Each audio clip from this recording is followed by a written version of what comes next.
गर्गाचार्य जी ठाकुर जी का नामकरण संस्कार करने के लिए आए। गर्गाचार्य जी महाराज जैसी आए, गर्गाचार्य जी नामकरण के लिए बैठे तो रोहिणी मैया लाला को लेके बैठी ठाकुर जी को, और यशोदा मैया अपनी गोद में बलराम जी को लेके बैठी, देखने के लिए गर्गाचार्य जी कुछ जानते हैं कि नहीं। गर्गाचार्य जी महाराज ने यशोदा मैया की गोद में बलराम जी को जैसे ही देखा, देखते ही कहा, मैया ये आपका लाला नहीं है। तो बोले कौन है? तो अयम ही रोहिणी पुत्रो रमयन सुहृदो गुणै आख्यास्यते राम इति बलाधिक्याद्वलम विदु। मैया ये रोहिणी के लाला है। यशोदा मैया बोली, हम तो आपकी परीक्षा ले रहे थे, आप तो सब जानते हैं। बोली, इस बालक का नाम मैं राम रखता हूं, पर बल की अधिकता होने के कारण पूरा विश्व इसको बलराम कह करके पुकारेगा। और रोहिणी मैया की गोद में बैठे हुए ठाकुर जी को जैसे ही देखा, गर्गाचार्य जी के नेत्र खुले रह गए, मुंह खुला रह गया, सांस रुक गई, हाथ वाथ सब ऐसे स्थिर हो गए मानो जैसे कोई शव, ऐसे शव के भांति हो गए। क्यों? देखते ही उन्होंने अपनी दिव्य दृष्टि से जैसे ही देखा, पता चल गया शंख चक्र गदा पद्मधारी साक्षात नारायण है ये तो। यशोदा मैया बोली, बाबा पधार गए क्या? जोर से हिलाया, बोले बाबा बाहर जाके पधारो, घर में काहे को पधार गए? थोड़ी देर बाद गर्गाचार्य जी के जब ध्यान टूटा, बोले मैया ये आपकी गोद में जो बालक बैठा है ये सामान्य बालक नहीं है, ये साधारण बालक नहीं है। ठाकुर जी छोटे से 1 साल के हैं और रोहिणी मैया की गोद में बैठे बैठे और घूर रहे हैं गर्गाचार्य जी को। बोले मेरी पोल पट्टी खोलेगा सबरी, बोलना अभी जानते नहीं। ठाकुर जी ने गोद में बैठे बैठे इशारा किया, बोले मैया को नहीं बताओ मैं कौन हूं। गर्गाचार्य जी ने तुरंत नेत्र बंद किए, ठाकुर जी अंतस्थ में आ गए और अंतस्थ में आके बोले, हे गर्गाचार्य जी आप सब जानते हैं, आप त्रिकालदर्शी हैं, पर मां को नहीं बताइए कि मैं परमात्मा हूं। गर्गाचार्य जी बोले क्यों? कारण? ठाकुर जी कहते हैं मैं ब्रज में आया क्यों हूं? केवल प्रेम स्वीकार करने और क्षमा करना। गर्गाचार्य जी, जहां प्रभुता प्रधान होती है ना वहां प्रेम नहीं होता। मैं प्रभुता छुपा के रहना चाहता हूं। आप मां को यदि बता दोगे कि मैं भगवान हूं, मोए कोई मंदिर में दियावेगी, पुजारी जी तो कहेगी दिन रात या की आरती करे करो, भैया भगवान है जे। तो मैं तो मैया को प्रेम लेवे आया हूं, इन ब्रजवासियों को प्रेम स्वीकार करवे आया हूं। इसलिए आपसे मेरी प्रार्थना, मैया से ये मत बताओ कि मैं परमात्मा। इसलिए गर्गाचार्य जी समाधिस्थ हुए। गर्गाचार्य जी की जब समाधि खुली तो बोले, मैया आपकी गोद में जो बालक बैठा है ये साधारण नहीं है। बोले कौन है जी? बोले नारायण समो गुणैः। पहले तो कहने वाले थे ये साक्षात नारायण है, लेकिन ठाकुर जी के मना करने पर गर्गाचार्य जी बोले ये नारायण के समान गुण वाला है। अगर कुछ अद्भुत करे, अप्रतिम करे, तो आप यही समझना कि इसमें नारायण जैसे लक्षण हैं। या को नामकरण तो कर दो कछु। बोले मैया आपको ये लाला कभी शुक्ल वर्ण का हुआ, कभी रक्त वर्ण का हुआ, कभी पीत वर्ण का हुआ, इस बार इसका जो वर्ण है वो कृष्ण है, इसीलिए इदानिम कृष्णताम गतः। आपके इस बालक का नाम मैं कृष्ण रखता हूं। बोलो बाल कृष्ण लाल की। कृष्ण शब्द का अर्थ क्या होता है? एक अर्थ तो कृष्ण का मतलब होता है वर्ण, वर्ण यानी कि कॉम्प्लेक्शन। ठाकुर जी थोड़े सांवले हैं। वैसे ठाकुर जी का रंग आज तक कोई बता ही नहीं पाया कैसा है। ठाकुर जी को कोई नीला बताता है, कोई सांवला बताता है, कोई काला बताता है, पर नहीं, इन सबसे परे हैं ठाकुर जी। कृष्ण वर्ण है। कृष्ण वर्ण की खोज आज तक हो ही नहीं पाई कि वो वर्ण कैसा है। ठाकुर जी अद्भुत है। और कृष्ण शब्द का दूसरा अर्थ होता है जो किसी भी रूप में आपको अपनी ओर कर्षित कर ले, उसका नाम है कृष्ण। आप देख के भी उनके हो सकते हो, सुन के भी उनके हो सकते हो, हर स्थिति में आप उनके बन जाओगे, इसलिए उनका नाम कृष्ण। भगवान का नाम कृष्ण रखा गया। अब ठाकुर जी को नामकरण है गयो कृष्ण। मैया दुनिया भर के नाम बोलती है, लाला, कन्हैया, कनुआ, गोपाल, गोविंद, माधव। ठाकुर जी धीरे धीरे थोड़े थोड़े बड़े हो रहे हैं। अब मैया उनसे बुलवाती है, बोले लाला बोल मैया। ठाकुर जी नहीं बोलते। नंद बाबा आके बोलते हैं, मैया ना बोले को, यूं बोले को बाबा। लाला बोल बाबा। ठाकुर जी मुस्कुराते, नहीं बोलते बाबा। दाऊ दादा आके बोलते हैं, लाला बोल भैया। ठाकुर जी नहीं बोलते। इतने में ही एक गैया सामने से निकलती है और ठाकुर जी बोलते हैं गैया। और जैसे ही ठाकुर जी बोले गैया, पूरे नंदगांव में, पूरे गोकुल में नगाड़े बजने लगे, बधाई हो बधाई हो, अरे नंद को लाला बोलन लगो। ठाकुर जी ने सबसे पहला शब्द क्या बोला पृथ्वी पर? गैया। सबसे पहले गैया बोले। और जैसे ही गैया बोले, यशोदा मैया बोली लाला लाला गैया, अब बोल मैया। तब ठाकुर जी बोले मैया। नंद बाबा गोद में लेके भागे, बोले लाला बोल भैया, लाला बोल बाबा। ठाकुर जी बोले बाबा। अब तो सब गोपियां, ग्वाल सब आ गए नंद भवन में और सब अपनी अपनी गोद में लेकर के लाला से अपना नाम बुलवा में। अब गोपियों के बड़े विचित्र नाम। एक गोपी को नाम चारुलता। अब वो कह रही है ठाकुर जी से बोल चारुलता। ठाकुर जी रोने लगे, बोले दारी तो समझ ना आ रही, अभी बोलना सीखा हूं मैं, कहां से बोलूं चारुलता। ठाकुर जी की ऐसी मधुर लीला चल रही है। अब मैया ने ठाकुर जी को और भी कुछ सिखाया। सब गोपियों को बुला लिया। मैया वो देखो तुम्हें लाला की एक नई भाव दिखाऊं। सब गोपियां घेर के बैठी हैं, बीच में ठाकुर जी बैठे हैं। मैया बोली लाला तेरी आंख कहां है? तो छोटे से ठाकुर जी ऐसे करते हैं। सब गोपियां ताली बजाते हैं, ओहो लाला को पता है आंख कहां है। एक गोपी बोली लाला नाक कहां है? तो ठाकुर जी अपनी नाक पकड़े, ये रही मेरी नाक। लाला तेरी जीभ कहां है? तो ठाकुर जी अपनी जीभ निकाले, ये मेरी जीभ। एक गोपी बोली लाला तेरे कान कहां है? ठाकुर जी उस गोपी की ओर ऐसे घूर के देखें, बोले मैं सब समझ रहा हूं, मैं जैसे कान पकड़ूंगा सोई कहेगी क्षमा कर दियो लाला, कान मत पकड़े। मैं कान पकड़ूंगा ही ना। गोपी फिर बोली लाला तेरे कान कहां है? सो ठाकुर जी धीमे धीमे उठे, अभी नेक नेक चलना सीखे, और नेक नेक चल के गए और गोपी के कान पकड़ के बोले जे रे कान। अपने काय को पकड़ूं? तेरे कान पकड़ के दिखाऊंगा जे है कान। ऐसे ठाकुर जी की मधुर लीला। धीरे धीरे आकाश में 33 कोटि देवता खड़े होकर के ठाकुर जी की बलैया लेते हैं, यशोदा मैया के चरणों में प्रणाम करते हैं, ब्रजवासियों को वंदन करते हैं। धन्य हैं आप सब ब्रजवासी, जगत नियंता जगदाधार त्रिलोकी नाथ आपके साथ इतना प्रेम बांट रहे हैं। आहा, ठाकुर जी मधुर लीला करने लगे हैं। अब मैया उंगली पकड़ करके चलना सिखाती है, ठाकुर जी धीमे धीमे चरणों से चलते हैं। और एक बड़ी सुंदर लीला है कि ठाकुर जी अब चलना तो सीख गए, इतने में मैया दहली पार करवावे लगी लाला को, और दहली पे जाकर के ठाकुर जी को छोड़ दिया। बोले लाला अब मैं यहां पार आ गई, तू आ जा। अब ठाकुर जी दहली पे चढ़ तो गए जैसे तैसे, लेकिन नेक्स्ट से ठाकुर जी से पल्लंग को अपने पाम उतारे नहीं जा रहे। ठाकुर जी जैसे दहली से लटकने लगे, सो इतनी गहरी है नीचे कि ठाकुर जी वहीं पर लद गए, लटक गए और जोर जोर से रोने लगे। यशोदा मैया बोली कहा भयो? बोले मैया जे दहली मोह मार रही है, मोह पार ना कर रही।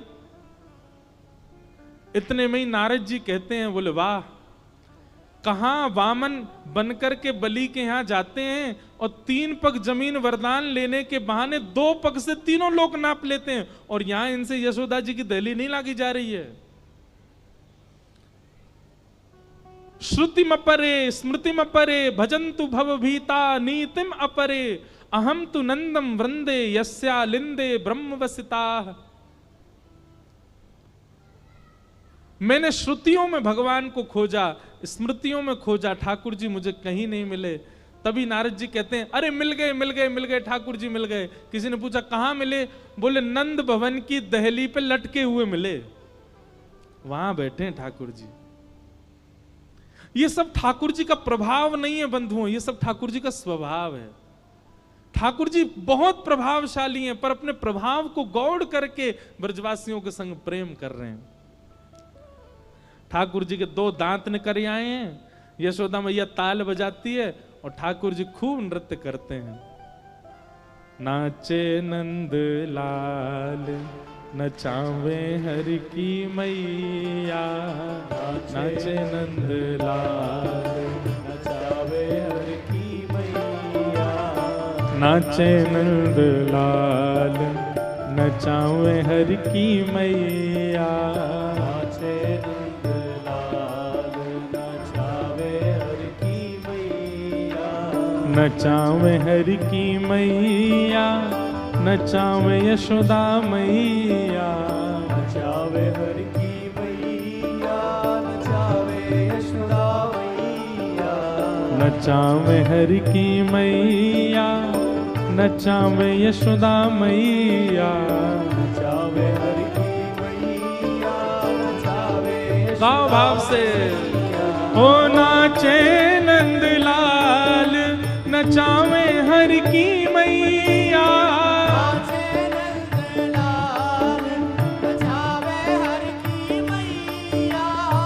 नाचे नंद लाल नचावे यशोदा मैया,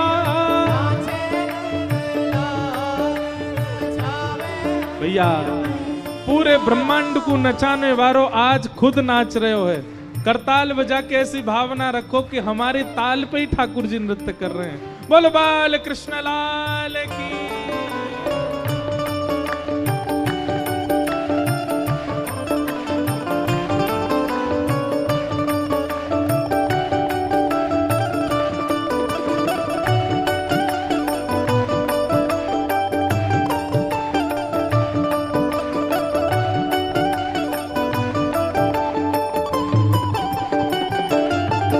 बोलो नंद के लाला की।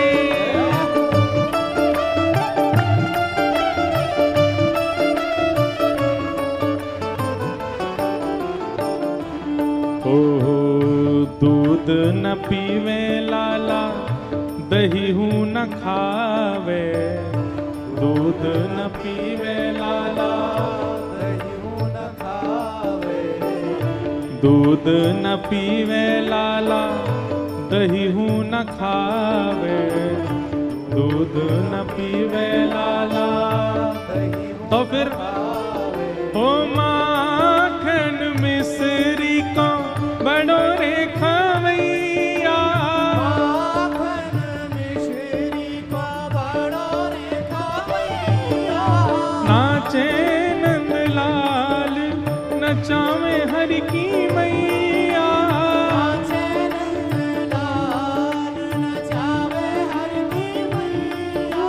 नाचे नंदलाल नचावे हरि की मैया,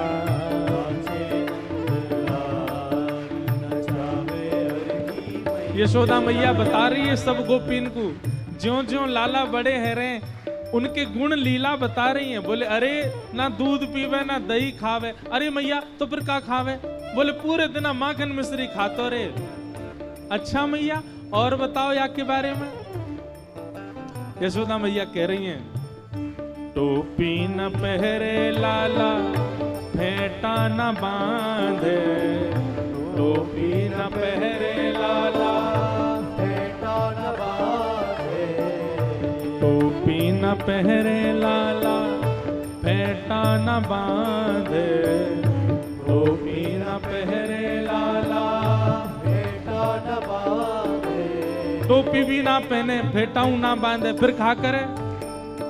ओ मोर मुकुट को है बड़ो रे पहरैया, मोर मुकुट को है बड़ो रे पहरैया, ओ नाचे नंदलाल नचावे हरि की मैया,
कैसो लाला, खेल न खेले लाला, खिलौना न खेले, खेल न खेले लाला, खिलौना न खेले, खेल न खेले लाला, खिलौना न खेले, खेल न खेले लाला, खिलौना न खेले, हो खेल न खेले लाला, खिलौना न खेले, न खेले लाला, खिलौना न खेले। कोई खेल भी ना खेले, खिलौना ना खेले। मैया कैसो लाला तुम्हारो तो कहा करे, यशोदा मैया कह रही हैं खेल भी ना खेले, खिलौना ना खेले, पूरे दिन कहा करे।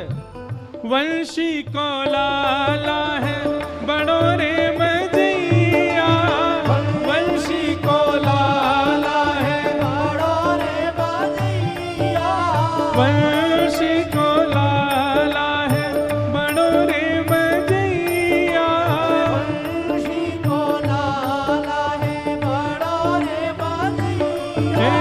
नाचे नंदलाल नचावे हर की मैया, नाचे नंदलाल नचावे हर की मैया, ओ नाचे नंदलाल नचावे हर की मैया, नाचे नंदलाल नचावे हर की मैया।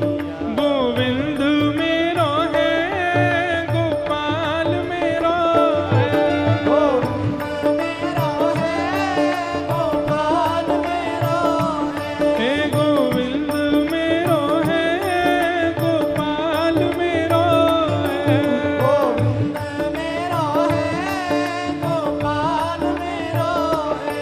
मेरा बांके बिहारी नंदलाल मेरो है, मेरा बांके बिहारी नंदलाल मेरो है, मेरा गिरिवर धारी गोपाल मेरो है, मेरा गिरिवर धारी गोपाल मेरो है, मेरा रसिक बिहारी नंदलाल मेरो है, मेरा रसिक बिहारी नंदलाल मेरो है, सेवा कुंज बिहारी गोपाल मेरो है, सेवा कुंज बिहारी गोपाल मेरो है, हे गोविंद मेरो है गोपाल मेरो है, गोविंद मेरो है गोपाल मेरो है,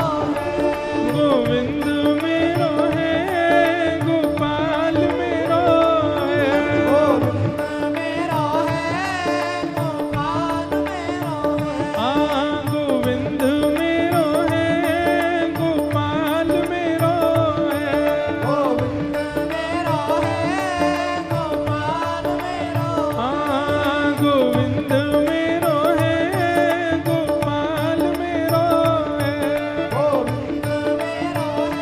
बोल बाल कृष्ण लाल की।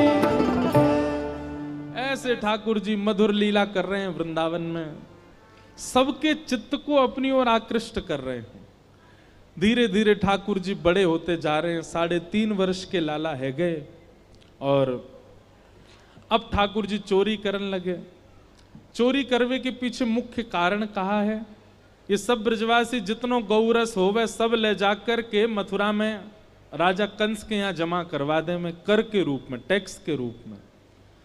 ठाकुर जी ने मन में विचार कियो, कंस जैसो अयोग्य प्राणी इन ब्रजवासीन के द्वारा निकारे गए गौरस को अपने पास रखेगो, हम ऐसा कुछ करेंगे कि जान ही नहीं देंगे गौरस को, और इसलिए ठाकुर जी ने चोरी करना प्रारंभ किया। मधुर लीला ठाकुर जी की हैन लगी, घर घर जाके चोरी करने लगे। एक दिन यशोदा मैया, यही मास चल रहा है दामोदर मास, जिसको हम कार्तिक मास कहते हैं, इसी मास की घटना है। इसका नाम दामोदर मास क्यों पड़ा, अब वही कथा, ये दामोदर लीला है, ध्यान से सुनो।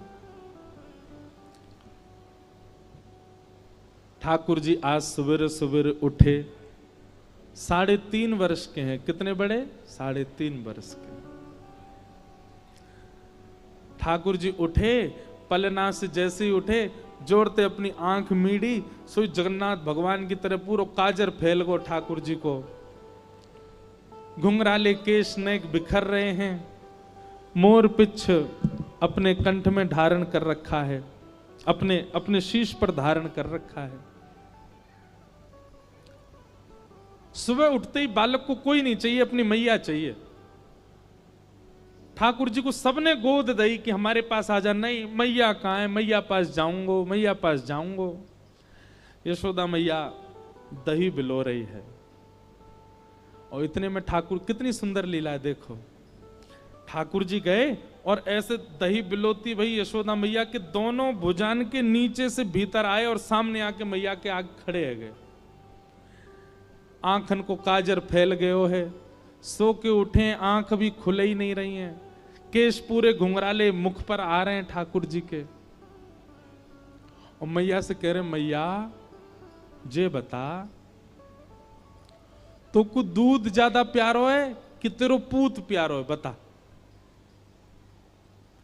मैया बोली, लाला तू भी सवेरे सवेरे उठ के कैसी बात न करो करे, चल हट जा, मुँह को दही बिलोन दे। ना मैया पहले बता, तू को दूध प्यारो कि पूत? मैया बोली, मोए तो मेरो पूत प्यारो है, दूध काहे को प्यारो होगो? अच्छा मैया, तो फिर एक काम कर, मैं तो बहुत प्यारो लगूं ना? बोले हाँ। अपनी गोद में लिटाए के मुंह को अपना दूध पिवाए दे। मैया, मुंह को बहुत जोर की भूख लगी है, मुंह को दूध पिवाए दे। यशोदा मैया तुरंत ठाकुर जी को अपनी गोद में लिया और मैया को, ठाकुर जी दूध पी रहे हैं और मैया दही भी बिलोती जा रही है। कैसी सुंदर छवि है बंधुओं। आप सबको शायद विश्वास ना हो, पर एक ऐसी लीला आती है कि जब ठाकुर जी व्रत छोड़ के चले गए और 100 वर्ष बाद यशोदा मैया से मिले कुरुक्षेत्र में, तो जैसे ही ठाकुर जी ने यशोदा मैया को देखा, ठाकुर जी रोने लगे। और उस समय की बात है जब ठाकुर जी के नाती भी हो चुके हैं, नातियों के ब्याह भी हो चुके हैं, मतलब ठाकुर जी पर बाबा बन चुके हैं। लेकिन ठाकुर जी पर कभी काल का प्रभाव नहीं होता, ठाकुर जी सदा 16 वर्ष के ही रहते हैं।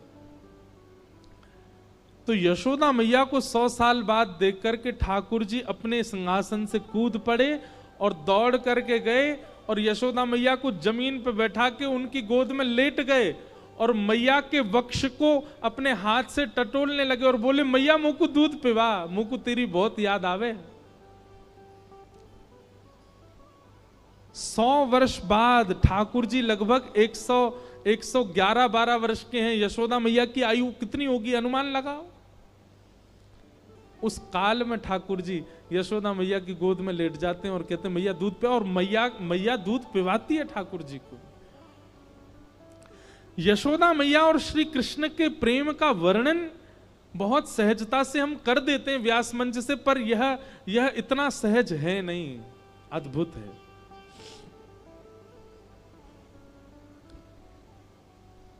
यशोदा मैया का पयोधर पान करने लगे। अब लीला सुनो। यहां ठाकुर जी जैसे मैया का दूध पीने लगे, सामने चूल्हे पर, अंगीठी पर गैया का दूध उबट रहा था। वहां दूर अंगीठी पर रखे भय दूध ने मन में विचार कियो कि अब ठाकुर जी मेरा सेवन नहीं करेंगे, यशोदा मैया का दुग्धपान करके अपनी क्षुधा निवृत्त करेंगे और मेरा भोग नहीं लगाएंगे ठाकुर जी। तो उसने विचार किया कि आज जब ठाकुर जी ही मेरा भोग नहीं लगाएंगे तो मैं जीवित रह के क्या करूं। तो संपूर्ण दूध उबल करके, उफन करके बाहर आने लगा, स्वयं को जलाने लगा, नष्ट करने लगा। यशोदा मैया यहां दही बिलो रही और मैया ने जैसे ही देखी कि दूर दूध उफन करके बाहर आ रहे हो, सो मैया ने विचार किया, अरे ये तो सबरो दूध जर जाएगा। तुरंत मैया ने गोद में बैठे ठाकुर जी को नीचे पटका, दूध संभालने चली गई। ठाकुर जी खड़े है गए। अब ही मैंने पूछी तो को दूध प्यारो की पूत, तो बोली पूत प्यारो, और बाद दूध के पास भाज गई मैया।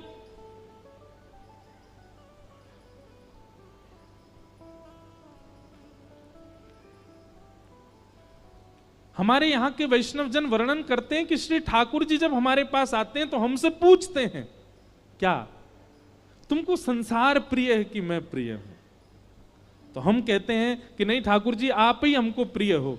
सोई संसार में कुछ ऐसी उथल पुथल होती है, हम ठाकुर जी को भूल जैसे ही संसार की ओर भागते हैं। सो ठाकुर जी कहते हैं, अच्छा झूठ बोला मोते, मोते तो कह रहे हो कि मुझको आप प्यारे हो, वह संसार में नेक आकर्षण काबे हो, भाज गए हो वह की ओर। ठाकुर जी बोले, मैया ठीक है, आज या दूध को ही देखूंगा मैं, हैं ये ज्यादा प्यार हो तो मुझे छोड़ के भाज जाए। सो ठाकुर जी ने एक बड़ो सा डंडा उठायो और जो मैया दही बिलो रही थी उस मटकी में ही मारा, मटकी फोड़ दी। और इतना ही नहीं, इतने क्रोध में भर गए ठाकुर जी, गौरस भंडार में गए, जितनी मटकियां थी मैया यशोदा की सब फोड़ दें। यशोदा मैया ने दूध संभाला और संभाल करके पीछे मुड़ करके देखा तो मां दही की हंडी फूटी पड़ी है और सबरे मटका फूट रहे हैं और लाला उछल उछल करके सबरे मटकान को फोड़तो जा रहा है। यशोदा मैया बोली, लाला बिगड़ गयो, आज मैंने लाला को यदि दंड नहीं दियो तो बहुत बिगड़ जाएगा। यशोदा मैया ने तुरंत अपनो पल्लू खोस करके और एक छड़ी उठाई, बोले रुक जा दारी के तो बताऊं मैं। और मैया जैसी छड़ी लेकर के भागी हैं पीछे, आगे आगे ठाकुर जी भाग रहे हैं चौकड़ी मार करके। चौकड़ी मार के जानते हैं चौकड़ी मार के मतलब हुए, बड़े लोग 4 कदम जितना दौड़ते हैं बच्चे उतने में 8 कदम दौड़ जाते हैं। तो ऐसे ठाकुर जी द्रुत गति से दौड़ रहे हैं और मतलब ऐसे भाग रहे हैं मानो जैसे पीछे कोई शेर पड़ गया हो। और चौकड़ी मार के भागने को मतलब ये रे, कभी कोई गली में कूद जाएं, कभी कहीं से कूद जाएं, कभी कहीं उछल जाएं। अब यशोदा मैया तो बेचारी 80 बरस की फिर भी पीछे दौड़ रही हैं और ठाकुर जी चौकड़ी मार के यहां थे वहां कूदते कादते भय दौड़ रहे हैं। उस समय आकाश के देवता यशोदा मैया को वंदन करते हैं, बोले मैया जिनके डर के मारे ब्रह्मादि देवता भी भागते हैं वो आपसे डर के भाग रहे हैं आज। यशोदा तेरे भाग्य की कही ना जाए। अरे कहां तक कहें, यशोदा मैया के केश में जो गजरे लगे हैं ना उसके भी पुष्प टूट टूट करके यशोदा मैया के चरणों में गिर रहे हैं। मैया हम तेरे शीश पर रहवे के योग्य नहीं, हम तो तेरे चरणन के अधिकारी हैं। ठाकुर जी दौड़ रहे हैं, थोड़ी दूर पहुंचे होंगे कि यशोदा मैया तो थक गई और बीच रास्ता में बैठ गई, जोर जोर से सांस लेने लगी, अपने पसीना पहुंचने लगी। इतने में ठाकुर जी ने पीछे मुड़ के देखी और पीछे मुड़ करके देखी यशोदा मैया बैठ गई, एक वृक्ष की आड़ में चले गए और वहीं से कह रहे मैया का भयो, तू भाग क्यों ना रही मेरे पीछे। यशोदा मैया बोली, लाला मैं थक गई हूं ना, अब बूढ़ा बड़ा शरीर है, तू इतना दौड़ावे मुंह को, अब मैं हार गई हूं। ठाकुर जी बोले मैया, ठाकुर जी को चिंता हो रही है मैया की, मैया तेरी हार कैसे दूर होएगी। यशोदा मैया बोली, अच्छा सीधे कितने ठाकुर जी। यशोदा मैया बोली, मेरो लाला दौड़ के आवेगो और आके मुंह को अपने अंक में भर लेगो, सोई मेरी हार दूर रह जाएगी। सो ठाकुर जी एक बार तो दौड़े मैया की ओर और दौड़ के फिर रुक गए। मैया बोली, कहां भयो लाला आजा। बोले ना है मैया मैं ना आऊंगा। बोले क्यों। वो तेरे हाथ में जो छड़ी है ना, तू या तो मुझको बहुत डर लगे, पहले या को दूर फेंक तब आऊंगा। और कहा पता तेने या तो 2-4 बार मार दियो तो मेरे लग जाएगी मैया, पहले या को फेंक। मैया बोली सांची बता, या को फेंक दूंगी तो आ जाएगा। बोले हाँ। मैया ने जैसी छड़ी फेंकी ठाकुर जी दौड़ करके गए, बिल्कुल विचार नहीं किया कि मैया मुझे पकड़ लेगी, दौड़ करके गए और मैया के अंग से लग गए और जाके मैया के प्रश्वेत संभालने लगे। मैया तू ठीक है, जा तू हारे मत। यशोदा मैया को पहले तो बहुत सुख मिला, ठाकुर जी अंक में आ गए, पर थोड़ी देर बाद यशोदा मैया ने चेहरे का रंग बदला, कहने का ढंग बदला, तुरंत लाला पकड़ लिए जोर से। अब आयो हाथ में, चल तो बताऊं मैं अभी। ठाकुर जी बोले मैया तू तो यूं कह रही कि मैं तो ना पकड़ूंगी। बोले मैं तो झूठ बोल रही तो अच्छा मैया तू झूठ बोले, मैं तेरो लाला ना हूं आज के बाद, पूरे गोकुल में हल्ला कर दूंगा मैं तो नंद बाबा को लाला हूं, यशोदा को लाला ना हूं, यशोदा झूठ बोले। हाँ बोल दियो जाए करके, अब तो उखलते बांधूंगी और आज ना तो रोटी मिलेगी ना मक्खन मिलेगा, खड़ो रहे पूरे दिन ऊधम मचावे। यहीं पर हमारे टीकाकार वर्णन करते हैं, भैया इस पूरे दृश्य को अभी आपने कथानक रूप से समझा, अब इसको आध्यात्मिक रूप से समझो। ठाकुर जी आगे भाग रहे हैं, यशोदा पीछे भाग रही है। ठाकुर जी कौन है? परमात्मा। यशोदा कौन है? मैं और आप सब जीवात्मा। हम जब ठाकुर जी के पास जाते हैं, ठाकुर जी हमसे दूर ही भागते हैं। जब हम कारण पूछते हैं कि ठाकुर जी आप हमसे दूर क्यों भाग रहे हो, तब ठाकुर जी कहते हैं तुम्हारे हाथ में एक छड़ी है। कैसी छड़ी? बोले अहंकार की छड़ी, काम की छड़ी, क्रोध की छड़ी, लोभ की छड़ी। ये सारी छड़ियां तुम्हारे हाथ में लगी हैं और इन छड़ियों से मुझे बहुत भय लगता है। मैं कभी कभी मन बनाता हूं कि तुम्हारे पास आऊं, पर तुम्हारी वो छड़ी जब मुझे दिख जाती है तो मैं फिर से भाग जाता हूं। तो ठाकुर जी आप हमारे पास कैसे आओगे? बोले किसी गुरुजन के आश्रय में जाकर के इन छड़ियों का त्याग करो। जिस छड़ी की वजह से मैं तुम्हारे समीप नहीं आता, अपने अभिमान, अपने काम, अपने क्रोध, अपने लोभ, अपनी दूषितताओं का त्याग करो। इसके बाद कितना सुंदर कहते हैं, त्याग तुम करो, फिर तुमको नहीं आना, दौड़ के मैं ही तुम्हारे पास आ जाऊंगा, मैं ही आकर के तुम्हारे अंक में भर जाऊंगा। यशोदा जी ने जैसी छड़ी, ठाकुर जी जानते हैं कि मैं पकड़ लेगी, लेकिन फिर भी दौड़ के गए क्योंकि छड़ी का त्याग कर दिया। छड़ी दोष है। यशोदा मैया के अंक में भर गए। मैया तो पकड़ के ले गई और लाला को जाकर के ऊखल से बांधन लगी। जैसे ही रस्सी ला करके मैया ने ऊखल से लाला के पेट में बांधनी चाहिए, सोई रस्सी छोटी पड़ गई। मैया बोली रस्सी छोटी कैसे पड़ गई? मैया गई और बड़ी रस्सी लेकर के आई। बोले हाँ अब याते बंध जाएगा। मैया ने जैसी ऊखल में लेकर के और जैसे ही ठाकुर जी को, ये छोटी पड़ गई। क्यों? तो कहते हैं दाम का मतलब होता है रस्सी और उदर का मतलब होता है पेट। ठाकुर जी सारी रस्सी को अपने पेट में भरते जा रहे हैं, इसीलिए उनका नाम पड़ गया दामोदर। भगवान मानो ये संकेत कर रहे हैं मुझे कोई नहीं बांध सकता, मैं किसी के बंधन में नहीं आ सकता, ब्रह्मांड में किसी की ताकत नहीं जो मुझे बांध दे।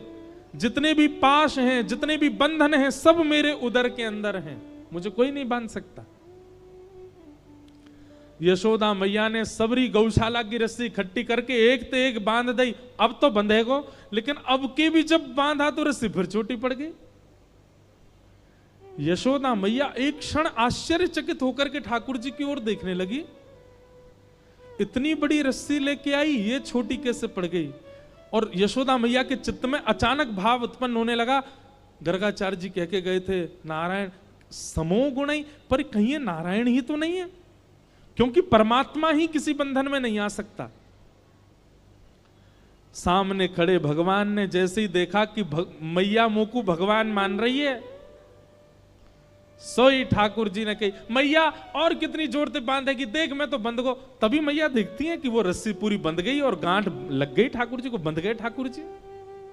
कहने का अभिप्राय क्या है? ठाकुर जी को कोई नहीं बांध सकता। ठाकुर जी यदि आपसे प्रेम करके आपके संग रह रहे हैं, इसका मतलब आपकी प्रीति से नहीं बंधे हैं, स्वयं ठाकुर जी बंधे हैं आपसे। वो आपसे प्रेम करते हैं इसलिए आपके पास रह रहे हैं। आप में सामर्थ्य नहीं, आप कैसे भी ठाकुर जी को अपने पास रखो। वृंदावन के प्रति स्नेह, अपने ठाकुर जी के प्रति स्नेह, कथा के प्रति स्नेह चित्त में प्रकट आपकी भावना से नहीं हो सकता है, ठाकुर जी के चाहने से ही आपके चित्त में प्रेम होता है। क्योंकि ठाकुर जी किसी बंधन में नहीं आ सकते, ठाकुर जी किसी प्रेम पाश में नहीं बंध सकते। इसीलिए इस मास को दामोदर मास कहते हैं। इसी मास में ठाकुर जी ने अपने भक्त के प्रति अधीनता को व्यक्त किया। पूरे विश्व को बांधने वाला आज यशोदा मैया से बंध गया और मैया बांध के चली गई। वो खड़ा रहे धूप में, बहुत उधम मचावे। ठाकुर जी नेक नेक खिसक करके आगे गए। 2 वृक्ष खड़े थे, दोनों वृक्षों का जैसे स्पर्श किया दोनों टूट करके गिर गए। उनमें से कुबेर के पुत्र नलकूवर और मणिग्रीव प्रकट हो गए। दोनों ने भगवान की स्तुति गाई। भगवान ने उन दोनों को आशीर्वाद देकर के मुक्त कर दिया। पेड़ों की गिरने की जोर से आवाज आई। ब्रजवासी दौड़ करके गए तो क्या देखा, ठाकुर जी बंधे हुए हैं। यशोदा मैया ने जैसी देखो लाला के अगल बगल में 2 पेड़ गिर गए। यशोदा मैया बोली अब हमको यहां नहीं रहना, अब हम यहां नहीं रहेंगे, अब किसी और नगर में जाना है, क्योंकि जादनाते लाला भयो कोई ना कोई संकट आ रहे हैं। तब किसी के बताने पर वृंदावन का नाम सुनाई दिया और सब गोकुल वासियों के साथ श्री ठाकुर जी वृंदावन को प्रस्थान कर गए। बोलो वृंदावन धाम की।